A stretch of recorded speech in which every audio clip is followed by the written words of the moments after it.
What's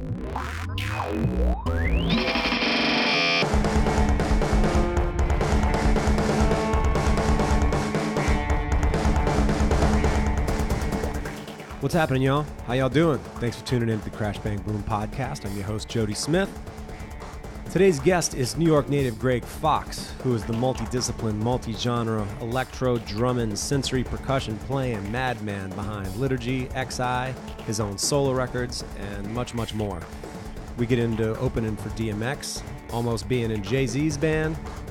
He explains more or less what in the hell sensory percussion actually is and how he used it to make his new record.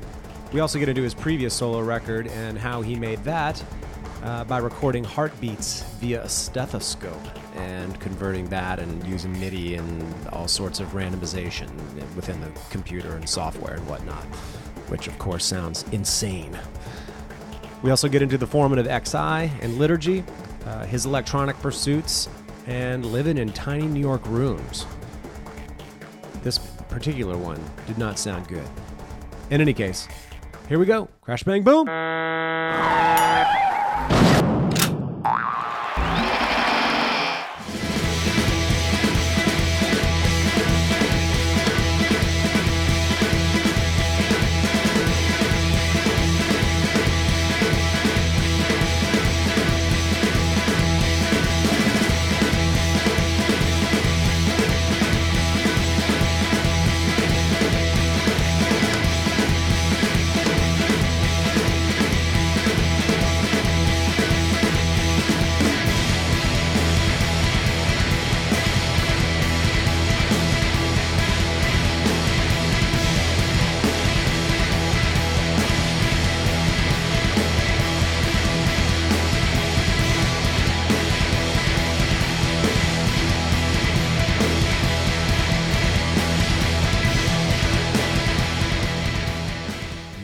No strange pronunciation of your last name either. Fox. It's pretty straightforward. Like the animal. Yeah, just like the animal. As far as I know. Yeah.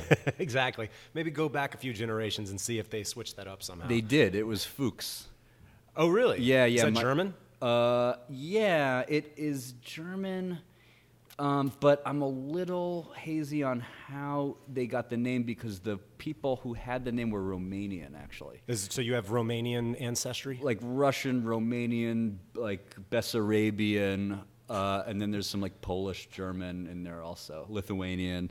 It's basically Ashkenazi Jewish. I was about to say, you're all like Eastern, I'm all Western. Okay, yeah. We're on opposite sides of that. I did the 23andMe, yeah. And I was like, I already knew, but like I was expecting some like, whoa, surprises. Yeah. But not really. It's like you are 98% Ashkenazi Jewish. The one surprise was I have like 0.2% Japanese. Like I have a great grandparent who was Japanese. Really? Which is super surprising. I don't know how or where that came from. Does anybody in your family have a recollection of that? No, on my dad's side, there's like not a lot of collected, what's the word? Genealogy. Right. There isn't really a whole thing. My grandma, my mom's mom, was like all about it, and that's traced back like to like my great grandparents level. But these are the people. Pretty much everybody was coming from like marginalized ghetto communities where they weren't spending a lot of time keeping track of birth records and heritage and stuff like Sure. that. So, I mean, like my great-grandfather, my dad's grandpa, didn't even know how old he was. Jesus. So, because they didn't know. They didn't Right. keep track of shit like that. So, needless to say, birthdays, I guess, were an uneventful time. I don't think that really was a thing. Usually that's how you would mark a year anyway, right? Yeah, something tells me life was too hard, but like... Yeah, that sucks. I don't really know, to be honest. It's just my ability to gather as much of that. I mean, I've tried tracing it back, and I have like a picture of... I have a couple pictures of like great-great-grandparents, which are pretty cool. And, they look like Hasidic Jews pretty much. Like really? Old time. Yeah, I mean, everybody was... I mean... That's the whole, it's all the way back. It's just basically people, everybody came here fleeing. Right. And so they all ended up in New York and New Jersey. And then pretty much Brooklyn. Everybody settled in Brooklyn generations back. And then, it's kind of... Did you grow up around here? I grew up in Manhattan. Really? Yeah, I was born and raised in Manhattan. You're like a fucking unicorn, man. Every now and then I talk to somebody who actually grew up in Manhattan. I did actually grow up here, yeah. That's wild. What was life like growing up in Manhattan? It was... Hey, guys. Sorry. Life growing up in Manhattan was great. I mean, I got to see... Once I started, discovering music, I got to see basically anything I ever wanted to, or had heard of. Yeah. And also a lot of things I'd never heard of that friends would drag me to, or coworkers eventually would take me along to, that were super, super, whatever, made big impressions on me. Really changed the course of my enjoyment of music, and contributed a lot to what I'm doing now. Yeah.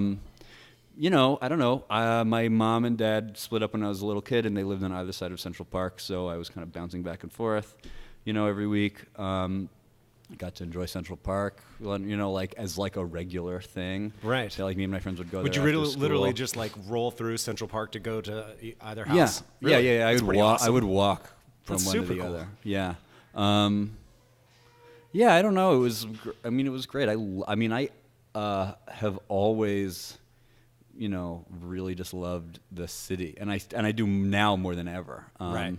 So yeah, growing up here was great. It was a huge gift. I think, I'm lucky to have grown up here. Yeah. Absolutely. You seem like a conceptual guy, like an art. I would consider you sort of an art aesthetic, sort of conceptual kind of guy. Did you get that early in life? Do you contribute that in part to growing up in Manhattan and seeing some of the art, whatever art you were immersed in, or? Yeah, I think just being exposed to a lot of different things, made me open to a lot. Sure. And getting to, experience art.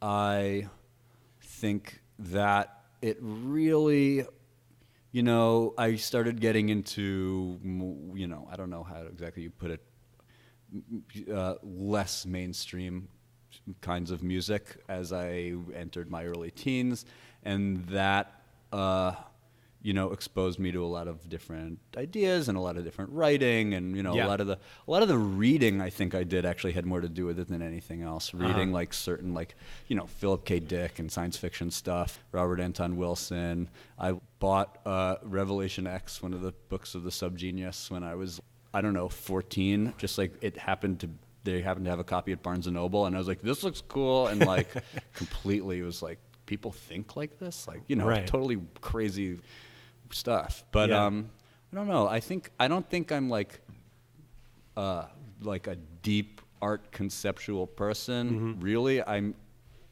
have thoughts about the music that I make and the things that I seem to be discovering and sort of coming to through drumming and through electronic music practice and things like that. And I also studied studio art in college. I did a double major of music, sort of like a combined major of studio art and music. Oh, okay. So I was making work in college, and I think when I was in college, maybe that's where more ability to think about and communicate conceptual ideas really entered the picture, as opposed to just being purely intuitive, because part of the whole process was you have to be able to talk about your work, and you have to be able to talk about other people's work. Right. And so really learning how to structure a meaningful thought about something. Right. Not just I don't like it or I like it, but being able to talk about things and also to describe your own work and think about your own work. I think that was where maybe things really started to take on another level. But I don't think growing up in New York City in and of itself was the cause. I think it contributed to a lot of it, though. I had the opposite reaction. My mother was a visual artist. She painted and everything. And every time that she would bring me to an art opening or something like that, I would get so turned off by everyone sitting around pontificating and intellectualizing all of this artwork. And the whole conversation of it was such a turnoff that to this day, I don't even like going to art galleries or art openings or anything. Yeah. I totally turned my mind off. I'm just auditory input. I'll keep it in the audio realm. That's where I'm creative. That's what I do. I'm totally fine with that. Yeah. And to this day, I'm just whatever. Yeah, I think, yeah, I mean, I think to some degree I feel the same way. I think there's just some art, work, music, anything along the spectrum from, music to visual art to performance art that moves me in a certain way, that just makes me feel something that's compelling, and that's what I follow. Sure. It's way less about like crafting the reasons why I may or may not be into something. Right. And I have a hard time with that conversation too. Yeah. And I think also, I lately have realized, I actually was at the Rubin Museum today, and I realized that I kind of have a hard time determining whether or not I even like art. It's just like certain things just like make me think of things that are inspiring to me. Right. And I can just say, well, this is inspiring. But I have a lot of friends who are way more aware of what they do and don't like and why. And, people who are artists and, various kinds of artists or writers, and like I find that in their presence I tend to be like, I don't even know if I like anything. Like, what do I even like or not like? I don't even really. So it's like an interesting question that I've been kind of trying to ask myself a little more, is like, do I like this? Why? Right. Why? If I don't like it, why? And like, I kind of like just that kind of internal dialogue, because I feel like I just figure out more stuff about myself when I do that. Sure. It's not even really about the art. Right. But, but then again, there's some stuff that I just really love. I also just like have friends who make art that I really like. And so and same with music. For me, I get a lot of joy out of like seeing people who I love make things. And I tend to just attach more to that work, kind of like regardless of what it is, but I think I actually really like it. Right. Yeah. That's pretty funny, man. Yeah. Speaking of all this creative input and output and all this stuff, when did you even start playing drums? I started playing drums really for real when I was probably around 11 or 12. My grandpa was a drummer, and so when I'd go to his, when I went to his house, I'd always sit behind the kit and just like mess around. Really, my dad had a friend also who lived in upstate New York, and like he had a drum set, and sometimes when we'd go out there, I'd like mess around on his drum set, and I remember those two, the beginnings of feeling a compulsion towards the instrument. Mm-hmm. My first lessons were on trumpet, starting in 4th grade, and I played trumpet from 4th through like 7th, and I was not very good at it. I didn't practice that much either, but played in school ensembles and stuff. And drumming really started like 12, 13, probably more for real. I got my first practice pad and started taking lessons with like various people in the city, none of which like really lasted very long. Mm-hmm. Just basic fundamental stuff. Yeah. Just rudiments, whatever. Yeah, and there was like a little I know there was like a little bit of reading involved in some of that. Okay. Which like did not stick really. I was about to ask you, do you read to this day? When you said read at first, I was like, oh, like you started out reading like all these compositions. I realized you were talking about books. Yeah, well, I was reading no. Yeah, this sheet music is enlightening. That has never happened to me. Exactly. Although I have some friends who do compose and write and make sheet music of their work, and like it looks incredible. It's beautiful. I can't make sense of it. Those are works of art. Yeah, they are. They're really beautiful. Yeah, my friend Pat Higgins, who plays guitar in Z's, he's a composer, and like I love his work, and I love looking at the music. Yeah. But I don't hear the music when I look at the sheet. No. Music, but it's like really beautiful. He makes books of this stuff too. It's like wow. Really cool. Yeah, that didn't stick. I mean, when I was playing trumpet, I was reading, so that was a thing. And then with the drumming, I was so much more leading with my own ear and intuition that I just spent so much more time playing without reading. Yeah. I mean, and I was doing some books, and I go back to the books. I can read rhythm a bit, but it takes me a little while. Right. But yeah, that kind of fell by the wayside. I took a music theory class in high school, and the first half of the year it was taught by the band leader, who was like really great teacher, and he went on sabbatical halfway through the year, and the replacement was like this. He kind of reminded me of like Vigo the Carpathian from Ghostbusters 2. You know? Really? Yeah, he looked a lot like him. Wow. And he like didn't like me, and I mean I was goofing around in class, but like sure. That's where I was just like, oh, well, this is not going to go well. And like, basically, just barely passed the class, and like Right. that was kind of the end. I mean, I didn't do anything theory related in college at all, even though I was studying music. Really? Yeah. How did you go to school for music and not study theory? Well, I didn't go to a conservatory. I went to a liberal arts college, and I didn't know what I really wanted to study. Just went, and originally I was thinking of doing like psychology, sociology. My dad's a psychologist. Okay, Yeah. so Be glad you didn't do it. That's what he would tell you. well, yeah, I mean that stuff is still interesting to me. But the head of the sociology department was my advisor in college, and he said, "So why aren't you doing music?" And I said, I didn't think that was really something I should do. And his response basically was like, well, you love to do it and you're good at it, so you actually should do that. So I did. How I did this was I took improvisation classes where there was some reading involved, but I could get away, just like in high school I played bass in the high school jazz band, and I couldn't read, and I just learned it by ear, and I just played. So I just was able to continue faking it. I never took any composition classes, which I regret, and I regret not really throwing myself into studying music more, but hasn't been a problem so far. Yeah, exactly. At least but to be able to sit down and convey ideas to other people that way is something that I would love to be able to do. I just have to find other workarounds, which is how I do it now. But yeah, I basically took like a bunch of jazz history classes, and the whole thing was I got enough credits in music and in studio art to do this combined major thing. Okay. And then once I got enough of those credits on the other side, I mean, I was really focused more on the studio art. I was more focused on making artwork in the school context. Yeah. And playing was more about what I loved to do the most and kind of knew I'd be doing after college somehow.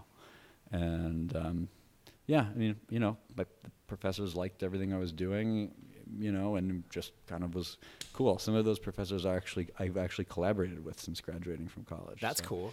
So yeah, I think I just was lucky that I got the advice to do this, take it as seriously as I have. Yeah. Because it would have remained, who knows? I mean, it might have remained something that I wouldn't have allowed myself to take seriously had I not gotten that advice.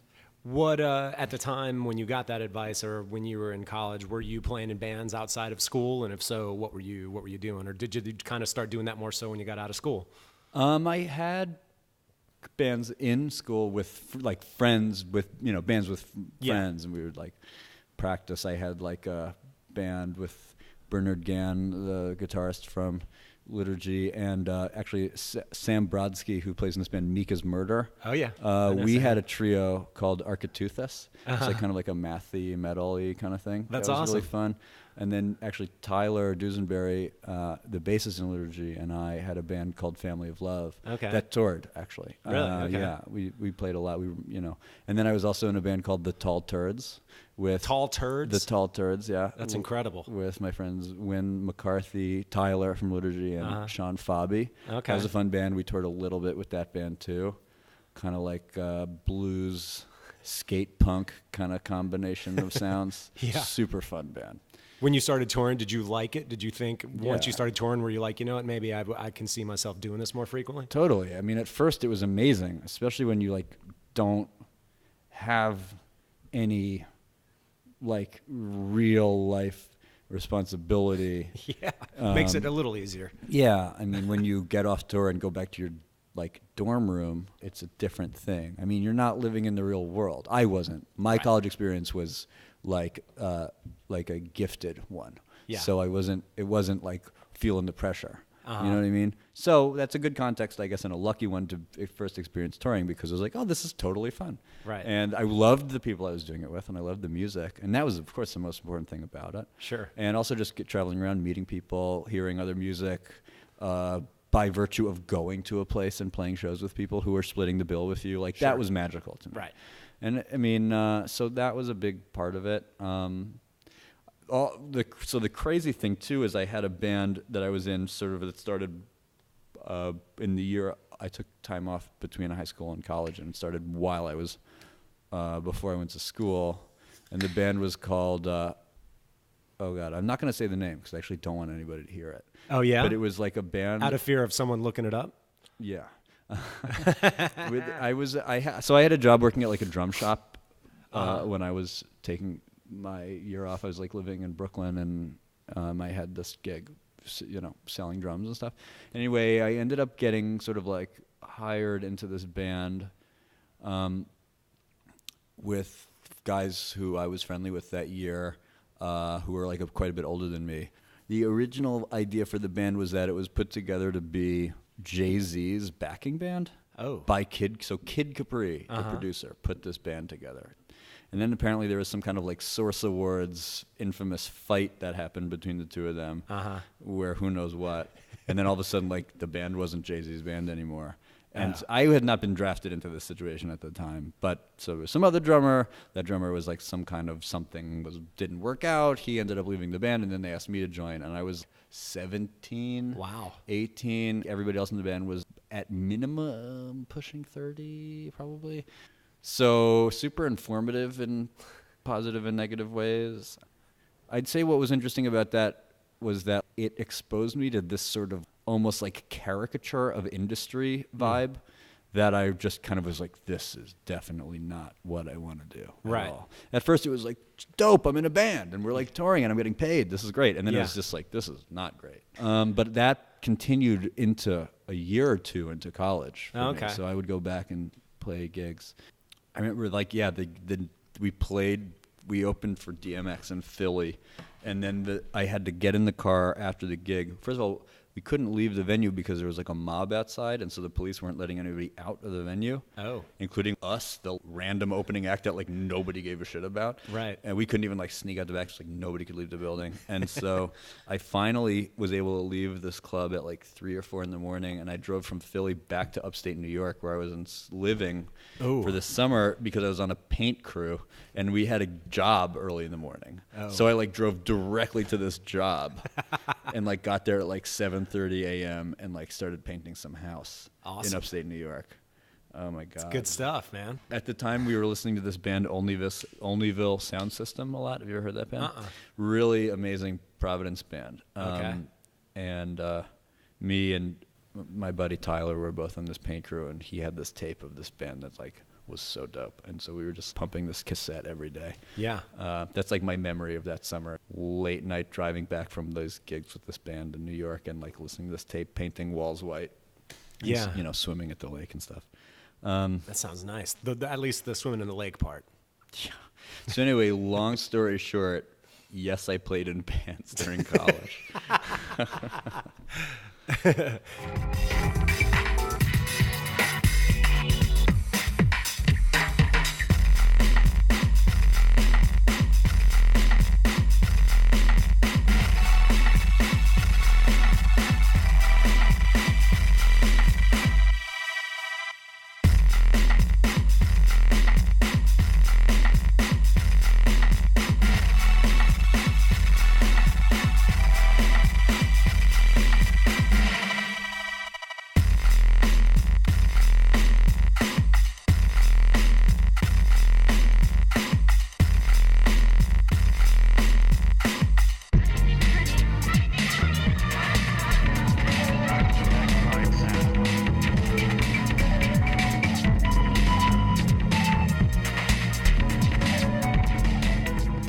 When did you start listening to some of the heavier shit that you would go on to play, like as was the case with maybe like the liturgy stuff like that? In high school, I had a group of friends, Hunter being one of them from liturgy, who were sort of like getting into metal.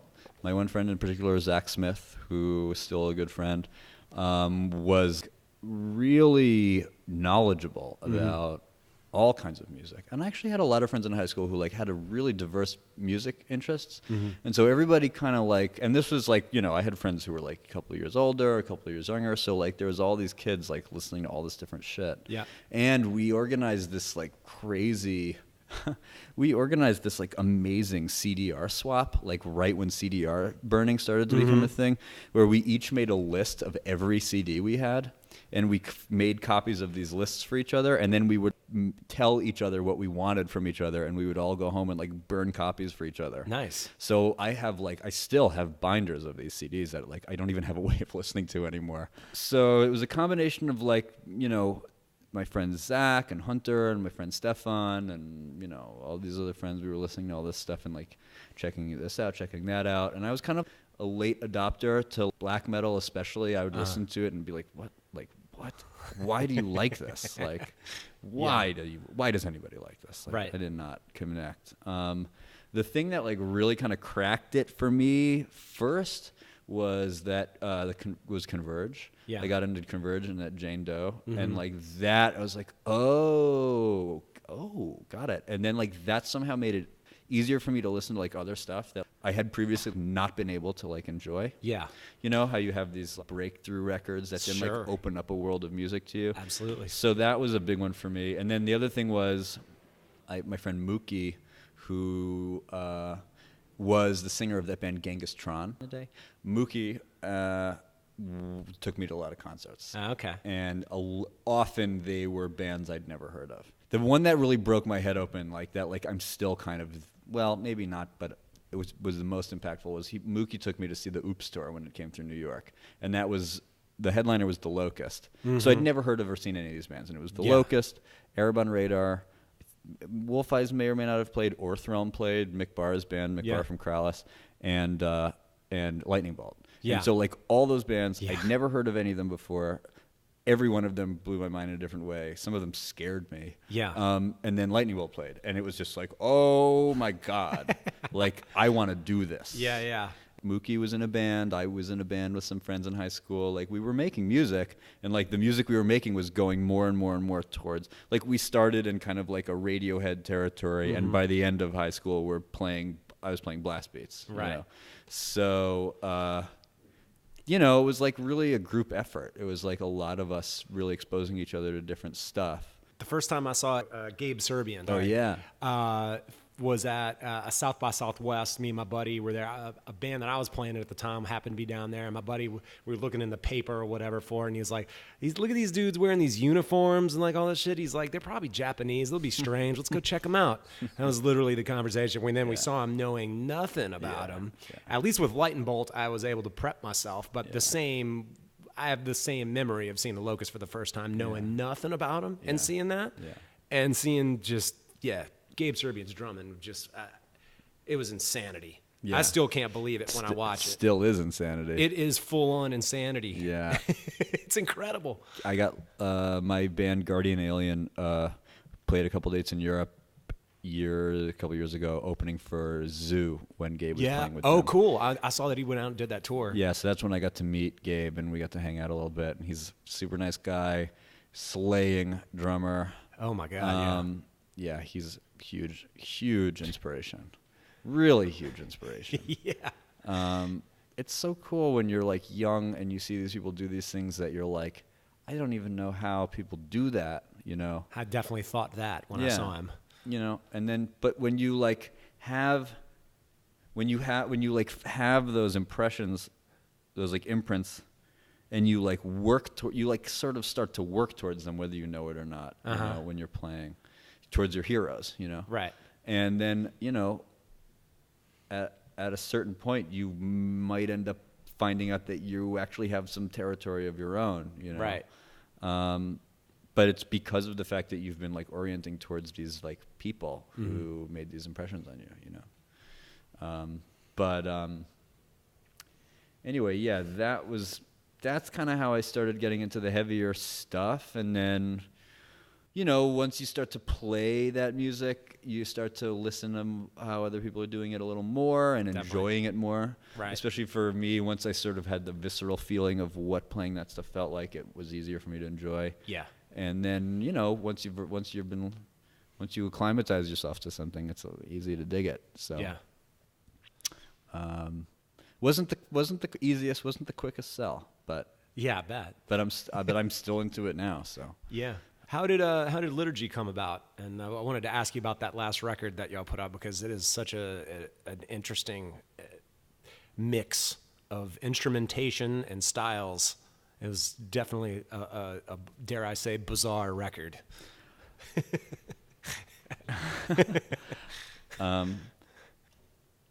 Liturgy originally came about as Hunter's solo project. We'd been friends since like middle school. We sort of like fell in and out of touch over the years, played a lot of music together in high school, fell in and out of touch over the years, and then got in touch talking about doing this thing that he was doing as a band. Mm-hmm. And so I started playing with him. Bernard Gann was already in the band too, who I'd been doing some playing with in college, various projects. And we needed a bass player. I recommended my buddy Tyler, who I had this band Family of Love with. And that was kind of that. We started learning this music that Hunter had written. And we went into the studio and made Renihilation, and people liked it. And, then we toured, and then we made another record. I think it's pronounced Aesthetica. That's what I say. Aesthetica? That's something like that. Aesthetica. Yeah, I like that. Aesthetica. Yeah. Like a James Hetfield. Uh-huh. Aesthetica. So that is my favorite Liturgy record. Okay. We made that one. We made both of those with Colin Marsden, who plays in Dysrhythmia and Krallis. Oh, okay. A bunch of other bands. Gorguts. So anyway, we made those at his studio. So I left the band in 2011 for a number of reasons, and then got back in touch. The conversation started about playing again. And this whole new record had been written and was already sort of in the process of being recorded, and so we started learning it, and we started recording, and then we sort of tried another approach and recorded a different way. And I like the songs a lot. Mm-hmm. I don't really like the way that record sounds. Mm-hmm. There were recordings from rehearsals we were having at the time when we were learning the material, where there was no electronic stuff going on, and it was just the four of us in a basement learning, just playing raw these instruments songs. And I think that sounded awesome. I was way more into that. I mean, saying nothing of the concept or some of the ideas that were floating around there, which really were not ever my domain in the band. Uh-huh. All of the like sort of melodic percussion / horns and all that stuff kind of like going throughout that stuff. Yeah, I mean, Hunter wrote all the music. We would, I definitely figured out a lot of the drum parts myself with some, like, this is what I have in mind for this is what I have in mind for that. I mean, like songs like Generation from Aesthetica, he wrote the drum part. Right. And like I learned it, and it took me a while to be able to just play it. Yeah. And then after a while, I was able to like actually start playing it more my way. Right. So there, live especially, there became like a personal touch. Yeah. So it was sort of like a spectrum between, there was always sort of like this is the part, and then I would learn it, and it would either stay the same or it would change. Yeah. So anyway, we finished the record, and it came out, and, people tended to agree with what I think about it largely. Some people really like it. Right. Respect. I just think the best thing about that was I think Hunter's a great songwriter, and there was something really great about the four people in that room playing that music. That always was the best thing about that band, was the four of us playing songs together. All the conceptual stuff, all the like additional musical elements. My personal feeling after the fact, in retrospect, kind of remains that it took away from what was great about that band and what people really liked about that band. Mm-hmm. I think some people connected with the conceptual stuff, some people connected with the philosophical stuff, and some people connected with the unexpected musical elements. My understanding is the majority of people who really dug that band dug it because of the visceral aspect of the playing. Right. And that's certainly what I enjoyed most about it. Just felt like maybe some of that was missing in the tail end of it for that record, I guess. Well, it got mixed the way it got mixed, and ultimately it was Hunter's project. I learned a valuable lesson from that experience, which is that kind of ambiguity is no way to participate in a project. Well, there's always that. That's a good lesson to learn. I've been lucky. I mean, I've learned a lot of lessons from difficult music situations that came at the sort of beginning of my music career. I mean, I'm kind of still at the beginning, but having to deal with difficult stuff made me learn lessons that are certainly helping me out and keeping me out of situations that where similar smells arise. I gotcha. So I'm thankful for all that stuff, and I'm proud of the music we made together.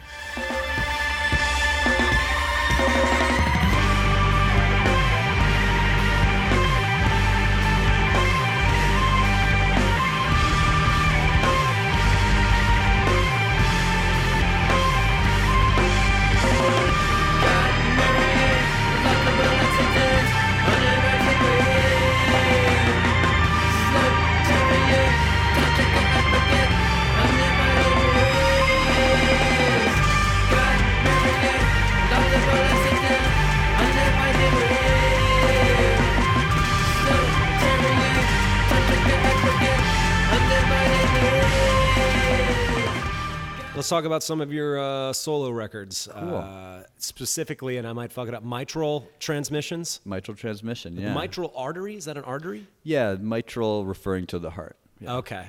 All right. Is it?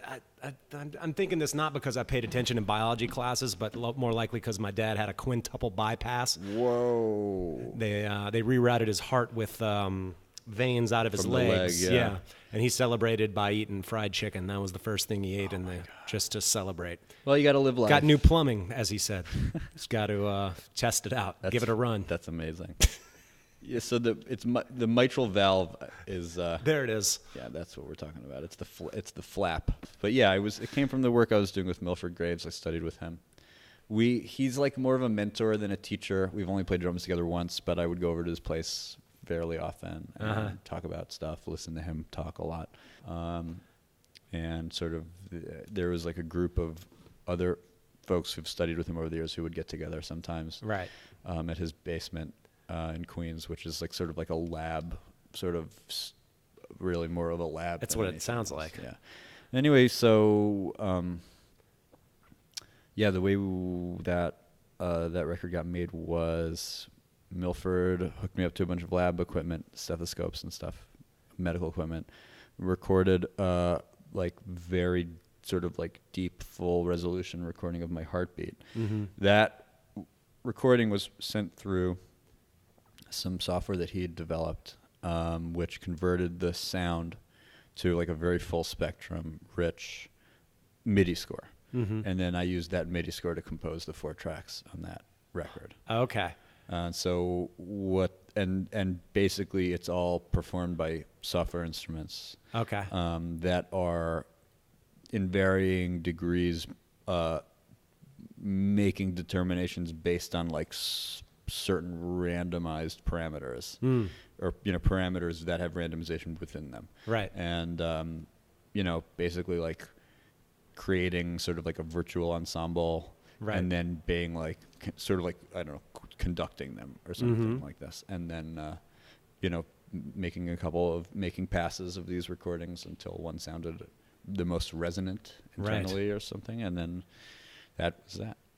That is a bizarre concept. I know I've said bizarre twice now. I might even say it again before this is all said and done. But conceptually, that's pretty wild. So correct me if I'm wrong. I don't know if I'm oversimplifying this either. But you were hooked up to something that monitored what is it was essentially basically so some sort of waveform, I guess, so to speak, came of that, which was then transferred into sort of a MIDI note spectrum. Mm-hmm. And after that, I guess, was there much like hands-on editing of it, or did you manipulate those notes via like MIDI external manipulation, like hardware, or was it no hardware?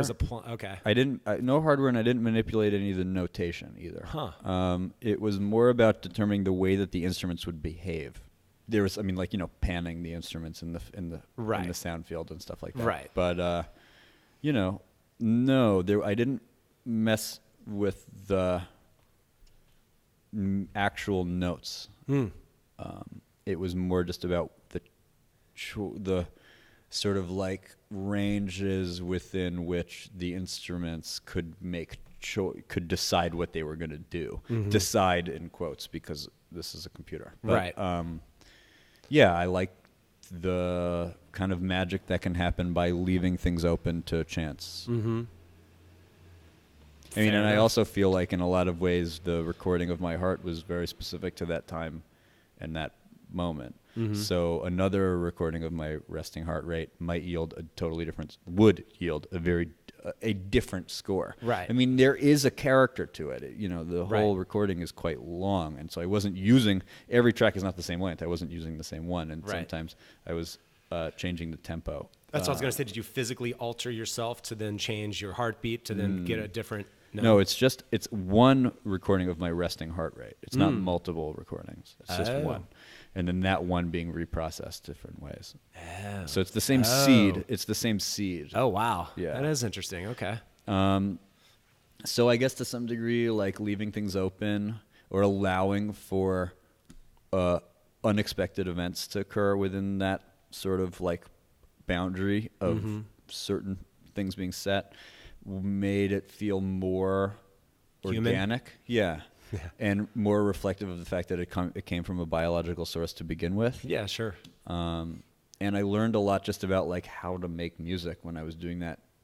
Not to some degree in like a technical aspect with regards to computer music and things like that, but more specifically about how to like attune myself to making the music I want to make.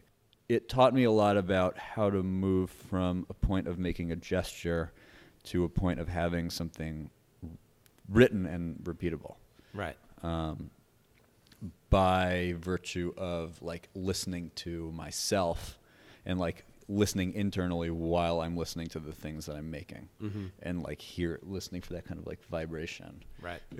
I don't mean that in like a new agey way. It does physically occur inside me as a vibrational feeling. Right. Where like something I'm making externally is like enlivening something internally, and that's when I know I'm onto something. Right. So There's a reciprocal process. Yeah, and that's kind of when I learned that, or began to learn that. Sure. I'm still figuring it out.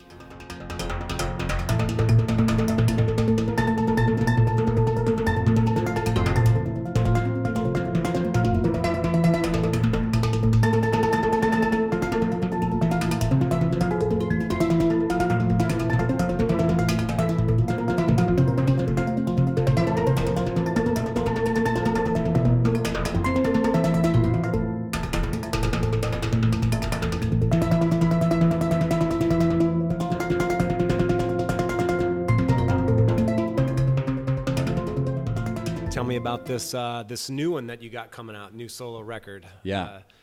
The gradual progression? Yes, the All gradual progression. Very different process. So my buddy invented this music technology called sensory percussion. Talakael Esparza, my friend, great drummer, invented this and wrote the software and created the hardware. And he started this company, Sunhouse, which makes and sells sensory percussion. And I started using it when it was like deeply in beta in 2014 or 15, something like that. And it answered this question I'd been asking for a long time, which was, how do I do both things that I want to do, which is make electronic music and play the drums, Right. and do it in a way that's satisfying and fulfilling. And so, yeah, started working with sensory and learning how to apply kind of my ideas within it, and also by virtue of that process, also figuring out more of what my ideas actually even were. Sure. And yeah, spending a lot of time experimenting with it and learning about it. And then, there'd be a software update, and then the walls of the possibilities would get further away, Right. And then, I was doing an initial recording session for this record,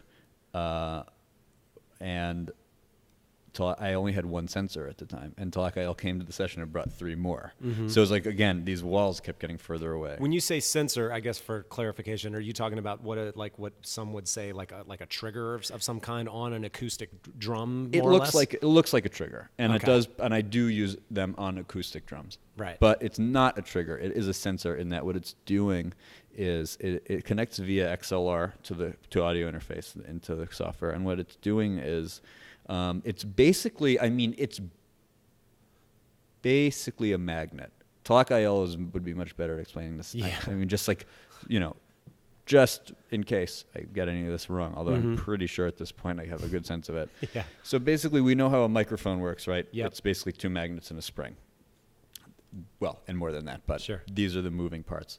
And so with the sensory percussion sensors, you have the same mechanism, but the one magnet is in the sensor and the other is on the head of the drum.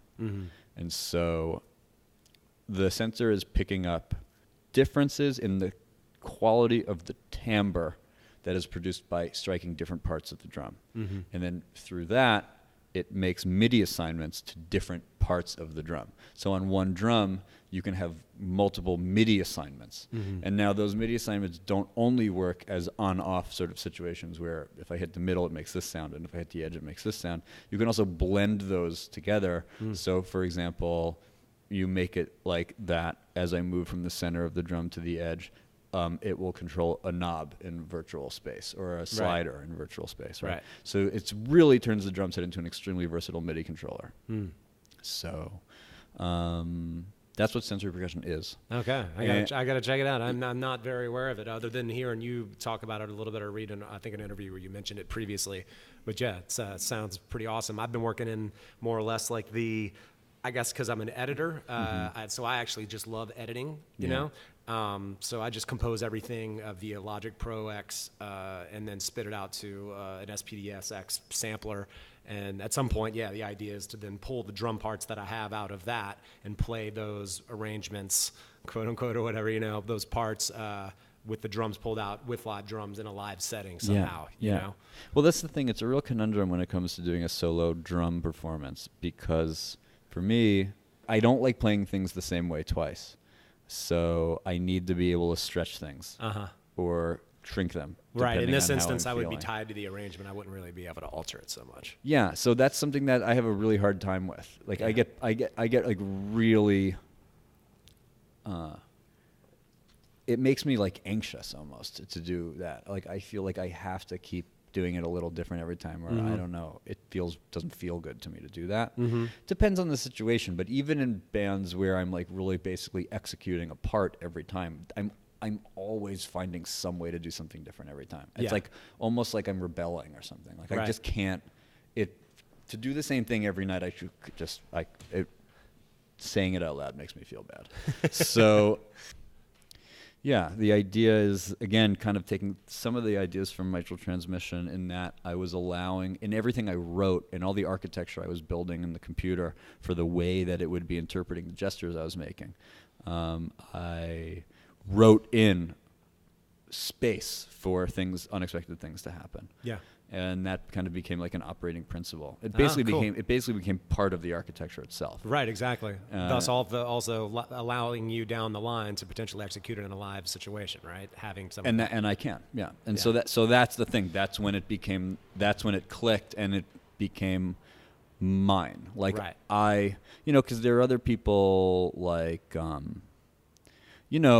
like some of the people who were doing solo drum performances that really inspired me were like Hisham Barucha doing Soft Circle, or Ryan Sawyer, or Black Pus, Brian Chippendale's project. And I think all those projects are amazing and were all really inspiring for me. But I really felt like it was super important for me in finding this thing I was looking for, that it be not like those 3 things, or like Ruins, or like other things I'd seen. And the sensory percussion situation really made it so that I could create my own space.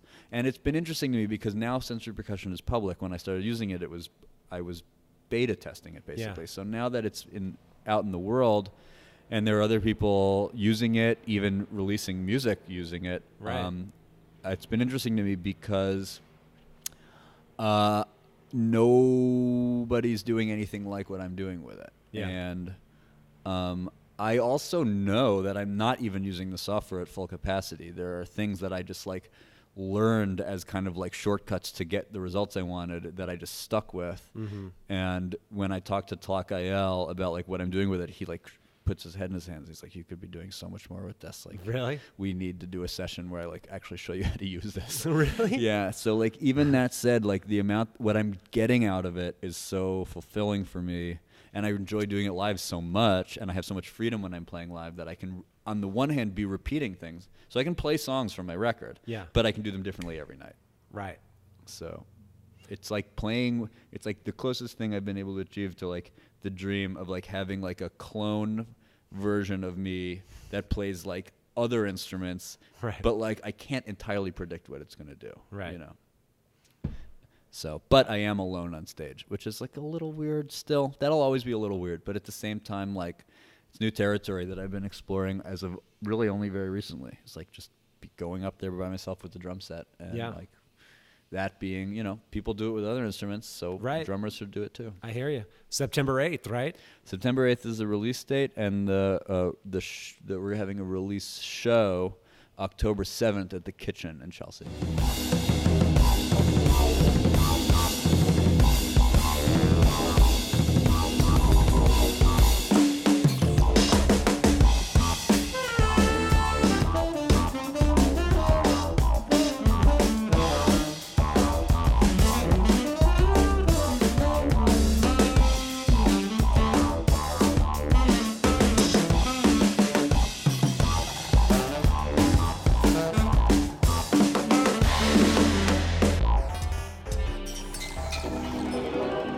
Let's touch on Ex Eye. Yeah. You've got a few shows coming up as well. Mm-hmm. And just when did the record come out? The record came out in June. Okay. We did like a West Coast tour around that. And so, yeah, now we have this tour coming up, like a short kind of East Coast oriented tour. Yeah. It's For a real those trip. for those who have not heard it, how would you describe the instrumentation and or the music? So the instrumentation of Ex Eye, I'm playing drums. Tobin Summerfield is playing guitar with the mighty pedal board.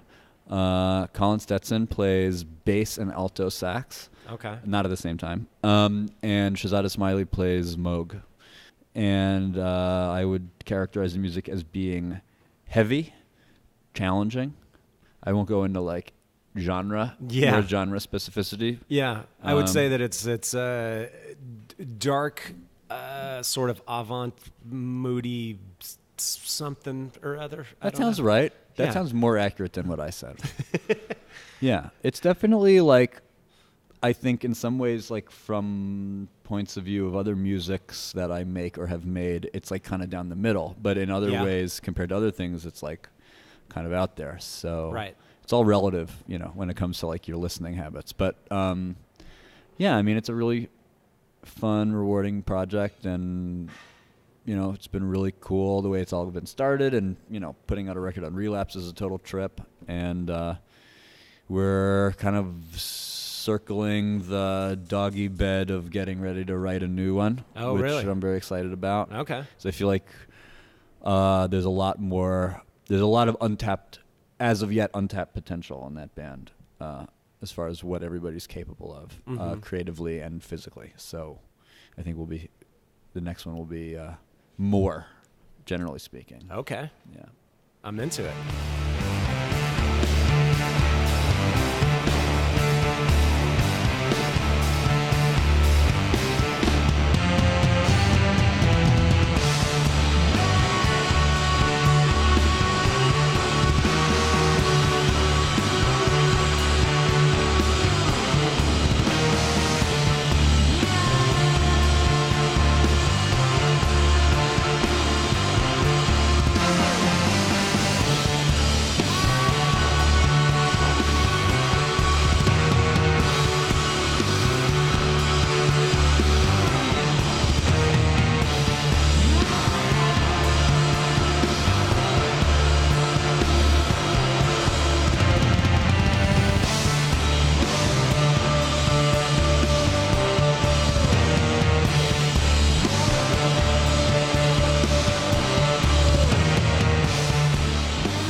else do we have going on 2017 into 2018? Once this new record comes out, you're going to be trying to do some touring with this, with the solo thing? Yeah, Gradual Progression comes out on September 8th. I will be in Europe touring on it when that happens. Yeah. How many dates you doing out there?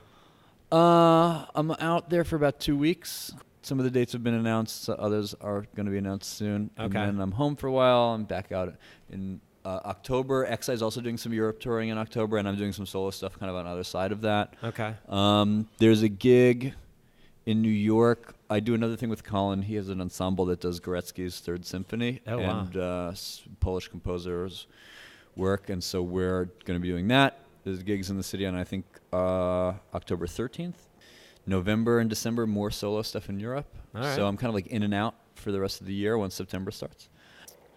Yeah, spending a lot of time recording on I have this whole modular, I sort of like fell down the modular rabbit hole like a year and a half ago, pretty hard. And so I've been like really learning a lot about synthesis. Yeah. And making a lot of music with that. And so I been reviving this old solo electronic thing I used to do called GDFX with like drum machines and stuff. Cool. But I'm doing it now with the modular. So starting to play small local gigs with that. Super fun. Recording a little bit. Teaching. I mean, when I'm home, I teach. I have private drum instruction practice. So I have some students and always taking on more students. I only really teach. Kind of have this rule where I don't like students to do more than one lesson a month, so that people actually have time to work on stuff and like do the exercises. So I do that. What else? A little bit of session stuff here and there when it works out. Trying to like cook more meals, exercise. Yeah, man, get it together. I'm doing pretty good, but you can always do better. Yeah. So. Not doing, feed the plants, that kind of stuff. Exactly. Don't let the plants die, man. They, so far, so good. Good. Yeah, so you got some healthy plants up in here. That's for sure, man. Yeah, this is a nice change. Before I moved here in April, and for 2 years before this, I was living in a very small, like a room that was like the size of a queen-size bed with a ceiling that I could touch without fully extending my arm above my head. Did it at least have a window? No. Oh, Jesus. No dude. windows. Really? So brutal, especially in the winter. In the summer, it's super brutal. And so I couldn't have plants in there, which was a total bummer. And so I moved into this new spot, which is like gorgeous, and I have like great housemates, and there's big windows, and so there's plants everywhere, and I have plants in my room. I have like 2 trees, and it's just like, I have these like I like pass by like plant nurseries, and I get like really excited, which is like a really new experience in my life. Yeah. I don't remember a lot of plants in my upbringing, so it's kind of like this discovery, which has been really nice. I've just been waiting for a long time for this solo record to come out, and now that it's coming out, I'm really excited to be able to share it with people and take it on the road. And I mean, I'm already pretty much ready to make the next one, so I'll probably be in the studio soon making another one. And Keeping busy, Greg Fox. I tend to. Nice. I like it. Yeah, thanks. Right on. Thanks, man. Thank you.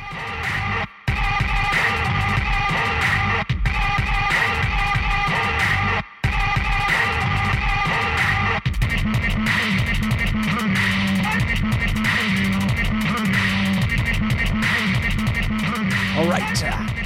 Thanks for tuning in. Thanks to Greg for attempting to clarify some otherwise confusing concepts behind some of his projects. Be sure to look out for Greg and Ex Eye, his solo record, and subsequent tour for new album, The Gradual Progression, due out September 8th.